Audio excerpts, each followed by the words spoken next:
Jordan, Iain. who went on a factory tour, accidentally fell into one of the machines, and now lives a happy life as a milk lid. Sam Smith. No, two guys. What?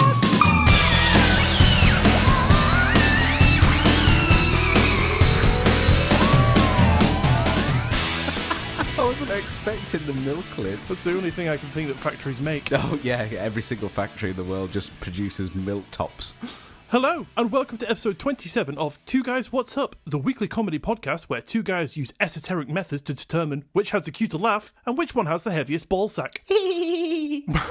My name is Iain, and I am joined by the guy with both, Jordan. How are you? I'm very good, thank you. Very good. Slightly bad back because of these balls, but you know. Yeah, them heavy balls will get you every time. But it's great because I never need to buy one of those Newton's cradles for my desk. Oh, well, because you have got, 6 in there, so I guess they act. Exactly, I just have to widen my stance a little bit. The wife comes in like, oh, Jordan must be working. What are you up to? Click, click, click. Oh, he's doing that again. Yeah. Exactly. I'm going for the record today, wife. I'll be down in about an hour. I love it. How are you? I'm all right, thank you. Speaking of balls, I'm sweating my balls off. I'm sat in my bedroom. Nice. I can't put my fan on. I've had to close the window so that there is no noise from the outside world leaking into our marvellous masterpiece that we are creating today. Oh, it goes without saying, of course. I am boiling. I'm literally dripping, like my head is just soggy. I'm a big soggy-headed mess. Oh, delicious. It is, as we speak, nearly 22 degrees in the room I'm currently sat in. I haven't got a thermometer in here, so I couldn't tell you. It just broke. If I was to hazard a guess, I'd say, I don't know, probably somewhere in the region of 48 degrees Celsius. Okay, that's all right. It's a child's play. Yeah, it's just like being in the Sahara. Just less sandy, yeah. But I like the sand because it goes in your bum crack. Each to their own, Jordan. Yes, yeah. I shouldn't put others down for their preferences. That is totally fine. Everyone's different, and that's how the world works. Each to their own? That's what my therapist keeps telling me to repeat. So I'm super excited because remember a couple of weeks ago I mentioned that I got my Uni pizza oven. I remember that well, yes. I've been dreaming about it every night. Well, I decided to get an upgrade. So I actually ended up selling that. Oh, no way. And for an extra £50, I have the biggest one. It has a higher temperature. It's obviously got a bigger stone itself. Yeah. Oh, it's amazing. I love it. So what is the size that you can create now? So it's up to a 16-inch pizza. Bloody hell. Which, if you remember from previous Facts episode, is bigger than two 12-inch pizzas. I remember that, yeah. Very, very well. There you go. Well, not just a pretty face here on this podcast. Or a pretty face. It did make me think, though, about how we both create our pizzas. Because, of course, I know that you don't have an Uni pizza oven, but you do often create pizzas at home. I do. And I honestly can't recall what your method is, because my method over the past 10 years has morphed and changed. I've picked up other kind of ideas from the internet. Yeah. And I kind of want to just quickly trade pizza recipes, if you don't mind. And anyone that's maybe interested in making their own pizza, grab a little pen and paper and go to town. Well, you're probably going to be slightly disappointed. I mean, I often am, but that's okay. Only by me or just in general? At least yourself. Cheers. Well, as I've mentioned before, you know I am a terrible cook. It's technically not cooking, it's baking, isn't it? Okay, see, that's just how bad I am. That's a true testament to just how terrible I am at it. I don't even know the difference. What I meant is I am terrible in the kitchen at, heating food until it's edible. Caveman food fire. I'm not even that far, mate. I'm the one in the background that's screaming at the fire because I'm scared of what it is. You're on that evolution photograph. You're right on the far left. Yeah, I'm the bottom one. You're just off screen. I've got a T-shirt that has that evolution of man, and at the end it's a drummer. Oh, so amazing. I'm both ends. So I'm the very first one, but I'm the very last one too. So that's pretty cool, I guess. Brilliant. Just nothing in the middle. No happy medium. Fair enough. Yep. Either extreme. That's Iain for you. So what I do normally, what I used to do was, because my mum was the one that always made dough when I lived at home, when I moved out, what I would do is go to a supermarket and get one of those dough mixes that's like cheddar cheese and onion. Oh, yeah. Or it could be like sun-dried tomato or something. That's the one, yeah. That was the one I always used to get. And I just add water, let it rise, and then I've got 2 dough balls ready to go. Nice. But failing that nowadays, because the shop that I used to go to and the one that's closest to me has stopped selling them. Bastards. Exactly. My parents have a dough maker. That's called your mum. We call her the dough machine. That is her birth name. But my parents, every Friday, as Friday is normally pizza day in our house. Nice. My parents text me and say, do you want some dough this weekend? And I either say yes or no. Yeah, either logical option, got it. and they whip it up in their dough maker. So they make it from scratch. So they just use the water, flour, yeast, and stick it in and just give it a blend and let it rise, and they give us some dough, which is really cool, and it's always really nice. One thing that I don't know, or you won't be able to do, I don't know if you used to do this before you had your super high-tech special amazing pizza oven, is I get the base and I roll it out and I put it on the pizza tray and I bake that first, give it a little prick with a fork, bake it first, so it's always going to be easier to get off the tray, because a little tip and technique that I picked up was about maybe 10 minutes from finished, you take it off the tray so it allows the base to crisp up properly. Yep, got you. Because otherwise it could be underdone, couldn't it? By the time the toppings are burnt. Yes, and there is nothing worse than trying to get the pizza off and getting halfway through, so you have to follow through, and then it's scraping and ripping, and then you finally get it off and all the middle toppings just fall through onto the base of the oven. Do you reckon because it's so underdone, that's why you keep following through? Possibly, yeah. The food poisoning round has not ended with me. It's followed me home. The human toilet. Grim. Sorry, I'm interrupting. I apologise. No. Well, that's about the end of my pizza escapade, so please feel free to tell me your fantastic routine and regime. So just to summarise, you either use a packet or your mum. Correct. That's amazing. I was really hoping you had some scales to work with in terms of you need X amount of flour, X amount of water. That's brilliant. God, no. I cannot fathom that sort of stuff. Okay. There is no recipe or potion brew that I have in order to make any kind of dough. So it's mum to the rescue. Do you add any love juice, though? That's the thing. Oh, you always got to add your love juice, mate. Okay. Is that before? Is that in the dough? Is that a topping that's after? Or maybe both? Oh, it's definitely after, because I don't want my parents adding it. It's definitely a post my collection thing. So I'm like, yeah, cheers. I'll be honest, I was thinking more from the store-bought packet than from your parents. Oh, okay, right. Well, either or, if it's from the shop, then it's going to be some randomer in it. I don't want that. That's amazing. There's got to be someone I at least know. I was more thinking that you added that extra, not that the store did. Love it. Okay, so I feel like I'm really overdoing it now then. I'll explain to you mine. Essentially, pizza dough is just water, flour and salt. And yeast. And yeast, of course, yeah. Water, flour, salt and yeast. God, are you supposed to be the specialist? I just use a packet. Or my mum. Yeah. I'm sure there's a your mum joke, but we're not going to go there. Yeah.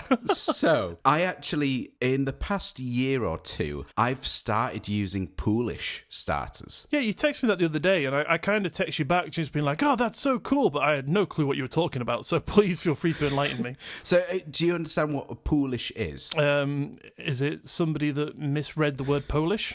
I mean, it could be. Is it made from swimming pool water? Yes. Got it. You need to have a pool in your back garden. Right. No, Poolish, it's essentially a very high hydration, yeast-cultured, pre-fermented dough. Right. I mean, it is impossible to work with your hands. So what you do is you create a Poolish, which is... Oh, I think I know where you're going. Is this where you put the dough on the table and you put everything in the middle and you kind of mix it in and fold it? No, I mean, you could do that. So basically, I just get a container, a big container, right, something with a tight-fitting lid. Mm-hmm. My recipe for the Poolish is I had 300 grams of water, a half sachet of dried yeast, so about a half teaspoon, and then a half teaspoon of sugar or honey. Yep. And then that gets mixed up so everything's evenly distributed. And then I add in equal amounts of flour. So 300 grams of water, 300 grams of flour. That all gets mixed up evenly. It stays in the container. You put the lid on, you leave it covered at room temperature for an hour, mm-hmm, and then you leave that in the fridge for 24 hours, maybe even a bit longer if you want to. And that creates this bubbly pre-fermented dough, basically. So it's what we call 100% hydration rate. There's the same amount of water to flour ratio. I don't know what you're talking about, but continue. Okay, so pizza doughs can be referenced as whatever percent hydration rate. And all it means is if it's 100% hydration, it means there's equal amounts water to flour. So you could reduce the hydration so you have more flour than water and so on. I see. So basically, that's proving away in the fridge. And the kind of longer you leave it, probably a max of 4 or 5 days, otherwise it'll die. It'll go to sourdough, would it? Basically, yeah. So you pre-ferment it, it turns into a kind of a sourdough, but it's not quite that far. Right. And because it's pre-fermented, it's meant to help digestion and it introduces more flavour and so on. I see. Anyway, long story short, the next day I take this pre-fermented dough, I add a bit more water to it and flour, a little bit of salt and olive oil, and that becomes eventually my dough. Delicious. So that ends up getting then kneaded, and it doesn't need a whole lot because it's already mostly pre-fermented. And then I guess you would need it because it forms the base of the pizza, doesn't it? Beautiful.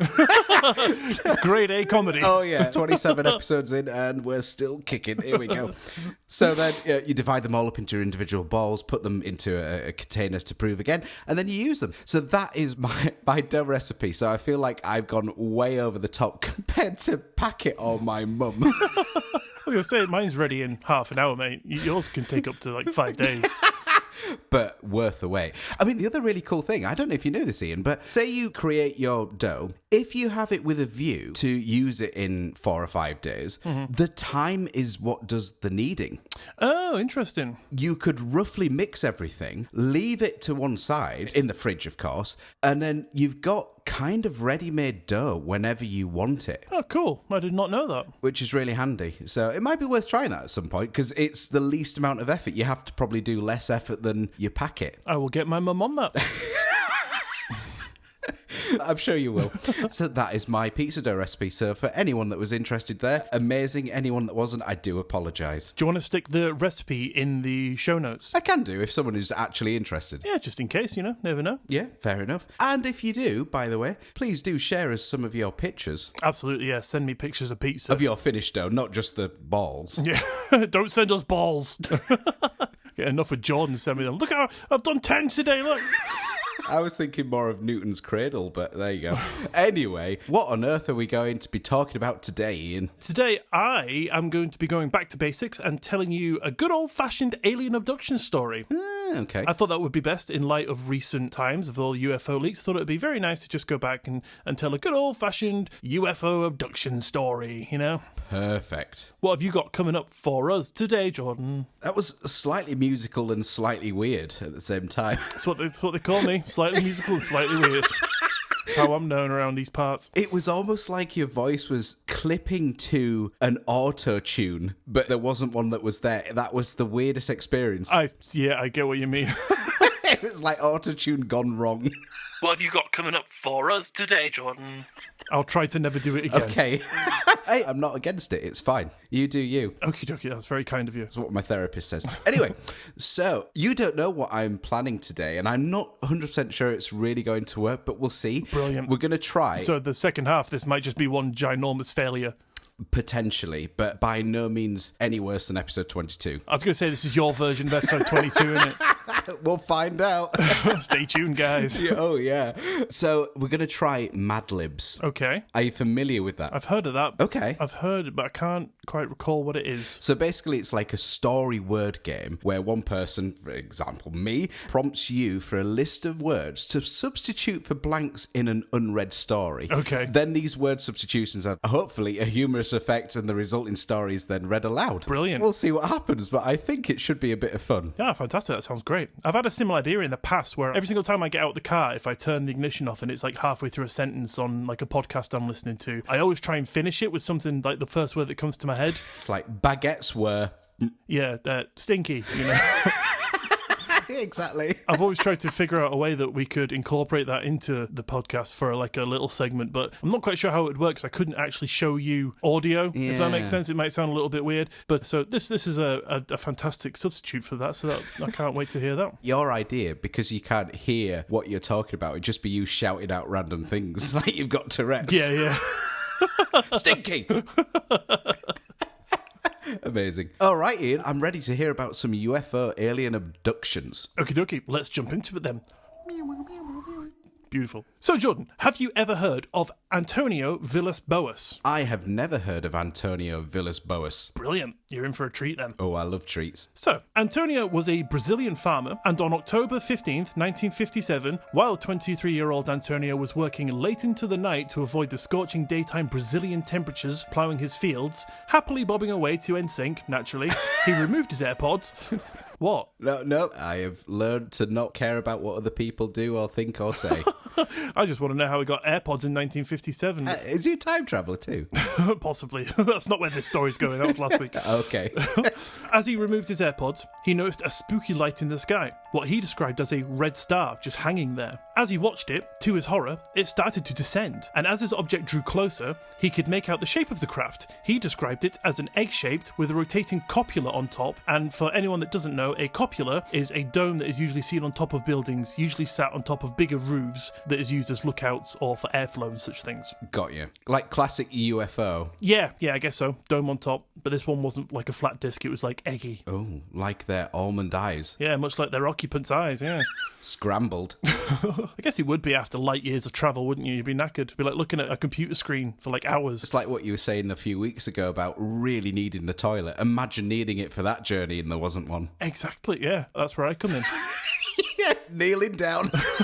Mouth wide open, blindfold on. Tip jar at the ready, just in case. So, our pal Boas was watching this thing as it was preparing to land, and then he got the bright idea of, yeah, I should probably run away. So he decided to flee from the scene just as fast as he could, so naturally, as you would, Boas attempted to escape using the slowest thing he could find and jumped on his tractor. Amazing, yeah, brilliant. It's like, oh, I should really get away. Oh, I'll crawl. Or I'll do the worm. Yeah. I'll shut my eyes and walk backwards, it's fine.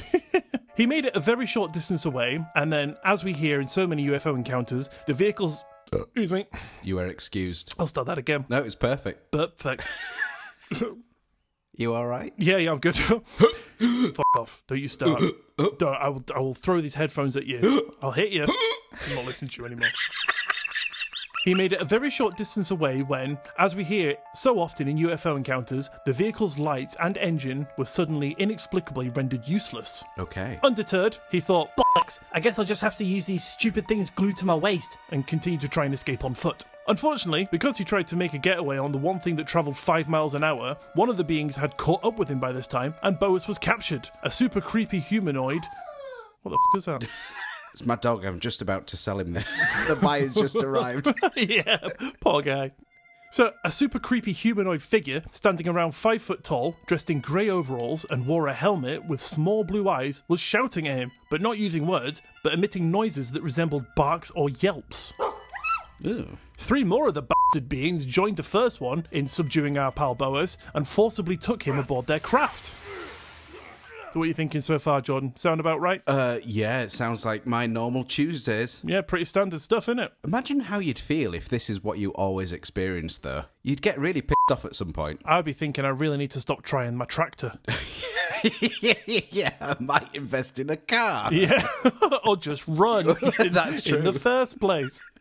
So, once inside the craft, Boas says he was stripped off of all of his clothes and covered in a strange gel-like substance, which he thinks, absolutely bizarrely, because I have no idea how he would have any inclination of this, was maybe to protect him from the atmosphere of the craft. He was then led into a semicircular room through a doorway adorned with unusual red symbols, which Boas later claimed to have memorized and was actually able to reproduce for investigators. Right, okay. In this room, the beings collected blood samples from the most obvious place any spacefaring hyper-intelligent alien would ever try to collect blood from a soft human from. Oh, no. His chin. Oh, a sigh of relief there. Yeah, I bet you didn't see that coming, did you?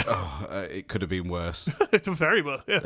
It's like looking at him like, where's the best place do you think? It's like, I don't know, that pointy bit at the bottom? Yeah, just go for that. Because there's no skin there. Well, there is skin. Well, there is skin, but I mean, there's no fleshy bits, you know, like to get anything in to extract. So Getting straight into bone. yeah, maybe this like chinned him and let him pour out into a cup or something. Yeah. Go on the fucking table. What's this fucking punching bag?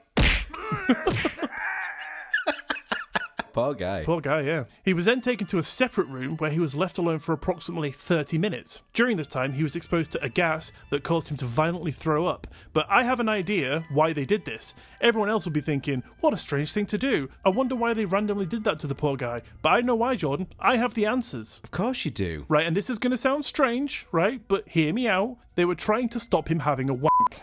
Honestly, right, I have my reasons. Think about it, right? Guy on his own, in a room, unsupervised, nothing to do. Got half an hour spare. He's going to get bored. Yeah, exactly. What do most guys do when they get bored? They go, guess I'll have a wank then. Oh, sorry, I was just doing it. Sorry. You had half an hour spare, didn't you? Do you reckon he's still full of, like, gloopy glue? Possibly, which, he'd probably just think, well, at least I'm lubed. But he's not going to do that, is he? If this time is taken up by throwing up the entire contents of his stomach. Yeah, that's true. You've certainly thought about this. Well, there is a reason. I'm not just being freaky. I know what you're thinking. I'm just being typical dirty-minded Ian, but there is reasoning behind my insane theories. My mind is just dirty enough to see the truth. For you see, shortly after Boas finished throwing up, he says he was joined in the room, which must have stunk of puke, by the way, by another humanoid, but this one was female. He said she was proper mega well fit, and to his surprise, she was fully nude. That was a real quote as well, wasn't it? Yeah. Typical Brazilian slang, innit? Proper mega well fit. Brilliant, yeah. So she was attractive? Yeah. Essentially, yeah. That's what he was trying to say, I think. Must be a translation error.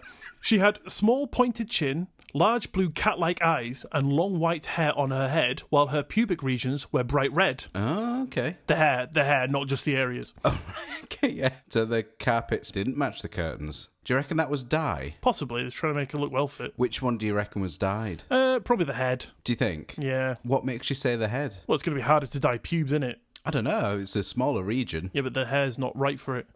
Why, have you tried? No. Shut up. Don't judge me. I don't judge people anymore. My therapist taught me out of that. Anyway, come on. He's a good therapist, this guy. So, Boas described feeling a strong attraction to the female, and the two started engaging in some naughty adult time, the kind that babies are the result of. But strangely, instead of kissing, the female supposedly nibbled Boas on the chin. Couldn't tell you why. No reason. That's where they took the blood from. Yeah. Ah, she had a blood fetish. Yeah. That's it. Creepy bitch. Dirty cow. Yeah, I haven't even got a strange sexual theory on that one. Baffled even me. Finally broken Ian. Yeah, I'm dead.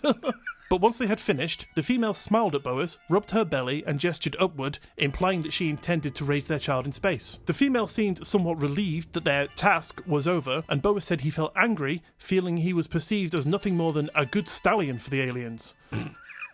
She was proper mega fit, though. So after all this was done, Boas was then giving his clothing back and was given a tour of the ship. During the tour, he said he attempted to take a bizarre device as evidence of his encounter, but he was unfortunately caught and prevented from doing so. Caught by who? The aliens. Not a copper. There's not going to be like a bobby stood on the corner. It's like, well, what's going on here? Right, man, you put that back now, lad. So finally he was escorted off the ship and he witnessed its departure. Upon returning home, Boas realised that 4 hours had elapsed during his absence, which makes no difference because I don't recall him saying how long he perceived himself being on the ship, and I don't even recall him saying a time that he went on it, so, I mean, it could have been 10 years for all I know. Yeah, possibly. That baby would have been raised by now. Exactly. I suppose it depends how long it takes. I think it's 9 months generally. But we're talking alien babies. Okay. Well, actually, alien-human hybrid babies. Very true, yeah. Which is a topic for another day. It could be 10 years until birth. That'd be one giant baby. It would. Maybe it just grows really slowly. Oh, possibly. Imagine the morning sickness for 10 years. Pretty sure we could speculate all day on this. Yeah, maybe we probably better not. So, in later years, Boas became a lawyer, got married and had kids. He maintained his account of his alleged alien abduction throughout his life and passed away on January 17th, 1991. So, Jordan, what do you make of this story so far? I mean, at the moment, there's no real evidence. That's just somebody's word for an interesting story. Well, my friend, do I have a treat for you? Because here it comes. Yes! You got the alien baby hybrid. I do. Let's bring it in now. Brilliant.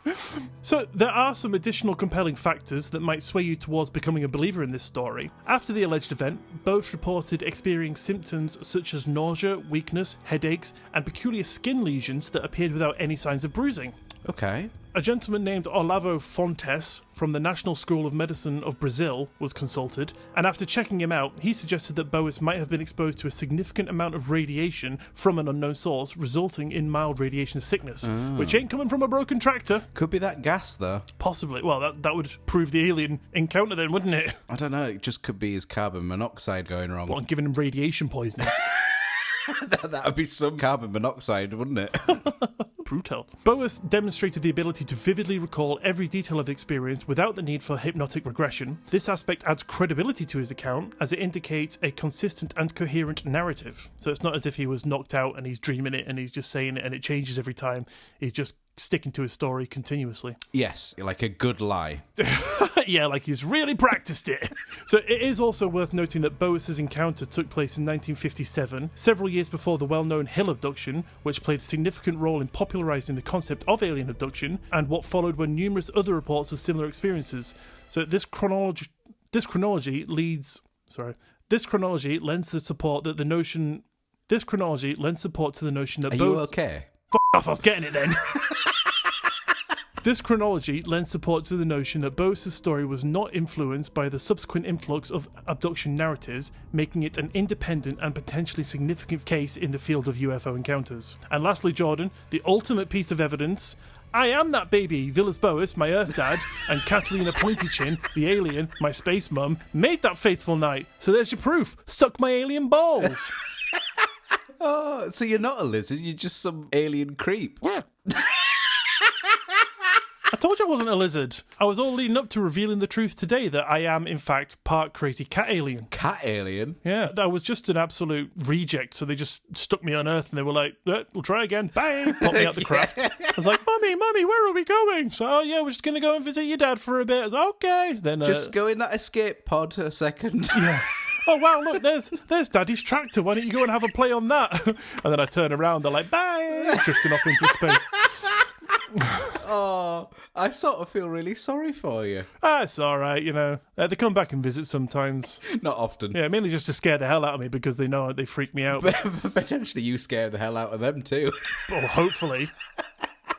They're like, oh, let's go see. Oh, fucking hell. Oh God, he's gotten uglier. They came back to like take me back. They're like, we should really go get him. And they come and see me laying in bed, my belly hanging out, snoring my head off. They're like, oh yeah, let's just fucking leave him here. Fucking hell, that was certainly no stallion seed. Anyway, so that is the story of Anthony Villas Boas. It's a very interesting and very popular story, but I thought it might be good to go through it with all the UFO stuff that's coming out recently. Yeah, of course, yeah. It seems to be hot topics lately, doesn't it? It's so weird. Yeah, I just thought I'd tell that story just as a reminder that aliens are not our friends. They take you onto ships, they bang you, and then they chuck you out after making you throw up for half an hour. I do wonder what that whole gas thing was about, really. Yeah, I'm pretty sure my theory is correct. I can't argue with that, to be fair.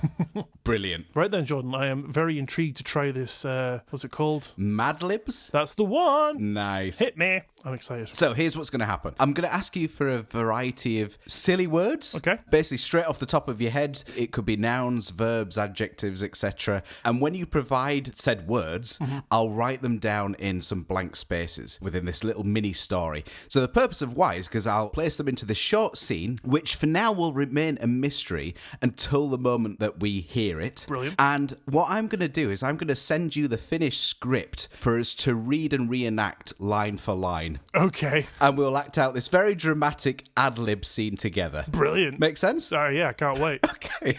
It might be really yet, so we'll see. Okay, let me just get my list. So, could you give me the name of a cute puppy? Snugglebum. Snugglebum, perfect. Spelled S-C-H-N. Snuggle. Snugglebum. Snuggle, love it. Excellent. That's actually is quite cute, to be fair. Yep. A silly random word. Bagel. Perfect, okay. An adjective. Sweaty. Just like I am right now. Nice. Sweaty, lovely. A type of profession, but plural.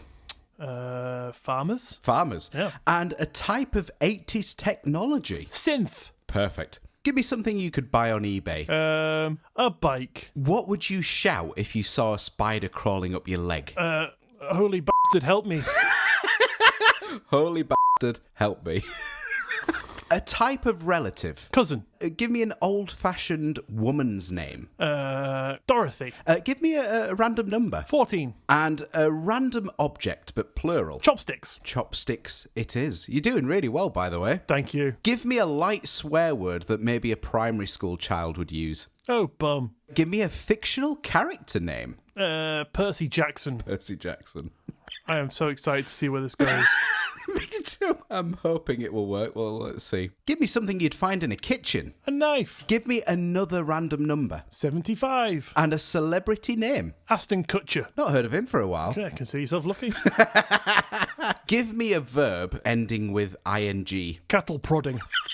Okay. Give me another adjective. Sniffing. A plural of animals. Unicorns. 2 more questions. Give me another verb ending in ing. Pinching. Pinching what? Nipples. Great. Naturally. And could you give me a favourite song lyric? Favourite song lyric. Don't overthink it, just top of your head. Come on, Eileen. Poor Eileen. She likes it. Maybe she does. Okay. I have written these in, Ian. Brilliant. I'm going to send them to you now. This is going to be awful. We'll find out. Oh, dear. I'm excited. The sad fact is this required so much effort. Okay. If there is one thing I've learned, by the way, it's less effort, more payout with doing research and stuff like that. So, I mean, like episode 22, when we did that, sorry to reference it again, I'm sure you're sick to death of it, but so much effort went into that and it turned out so bad. Yeah. Well, hey, we'll see. Okay. This is getting sent to you. It contains both our lines, and you're to read the blue text. Okay, right, I've got it. Ready? Let's not jump ahead and we'll just kind of read it as it comes. Okie dokie. Beginning scene. Good evening, Snugglebum. Special Director Bagel, it's good to see you again. I'm here with your next mission. A criminal organisation of the world's most sweaty farmers hacked into the government synths, stealing their top secret report on bicycles. Holy bastard, help me. I understand your reaction. The group also kidnapped your cousin Dorothy and is holding her for a ransom of 14 chopsticks.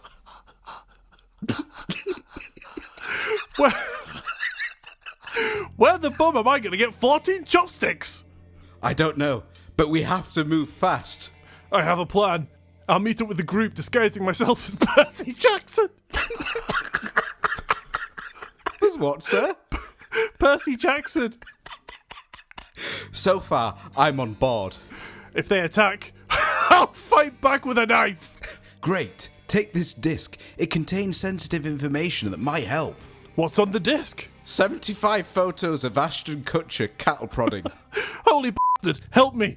I've already contacted the team of sniffing unicorns to help. You're the best agent we have. How do you prepare for such tense missions? By waking up every morning, going up on my roof, and pinching my nipples and repeating my own personal mantra. Come on, Eileen. End scene. Oh, that was good. No, I enjoyed that. More of that, please. That was short and sweet, wasn't it?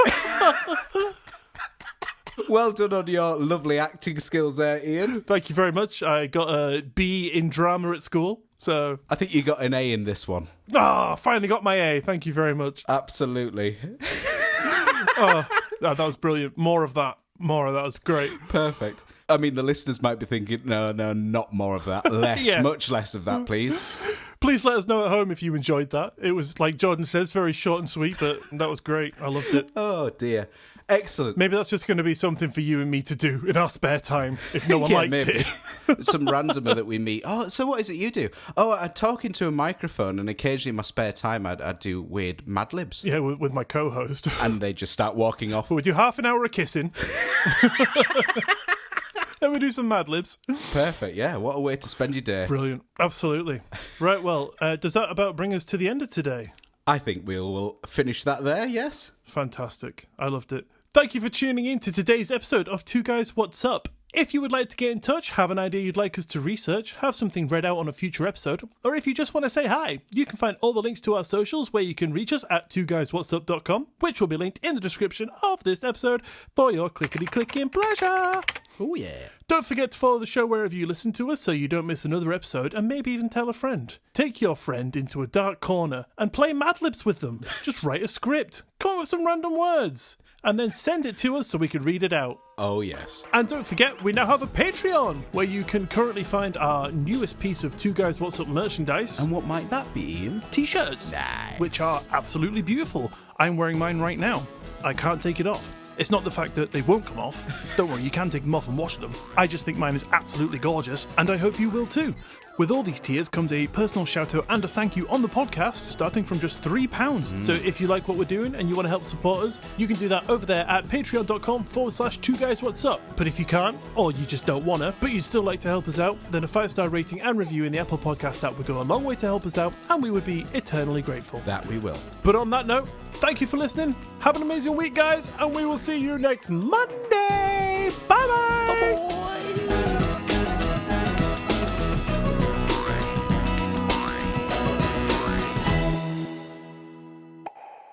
First time I've ever got an A. Yay.